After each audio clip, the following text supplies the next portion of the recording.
In Dungeon Defenders, the main goal is to defend the Eternia crystals. While you can set up defenses during the build or combat phase, the build phase is your chance to analyze the map's layout and plan your defenses without facing an onslaught of enemies. From the minimap, you can examine a map's layout, what enemies are coming from each location, treasure chest locations, where players are, and the health and the placement of all of your defenses. We actually joke around the office that during the combat phase, our minimap alone looks like many other tower defense games. This information is very important in setting up your defenses.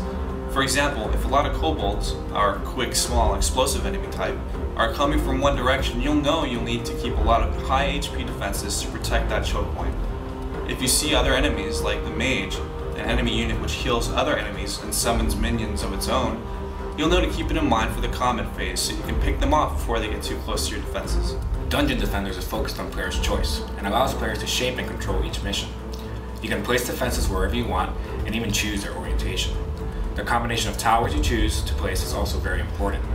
Do you want to place a low HP magic blockade that will strip enemies of their resistances and a fireball tower behind it? Or a high HP squire blockade and make sure to take out the fire resistant enemies on your own during combat? There are so many different ways to defend each map. We're constantly surprised with the creative setups that our testers themselves have used to complete each mission.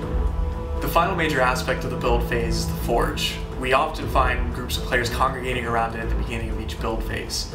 Here you can sort the equipment you found, upgrade your items and pets, sell to the shop, and trade with other players. You can even swap between heroes and create new heroes on the fly. When players are ready to enter the combat phase, they can go up to the Eternia crystal and activate it to start a countdown timer. Once all of the players have readied up, it'll flip over to the combat phase.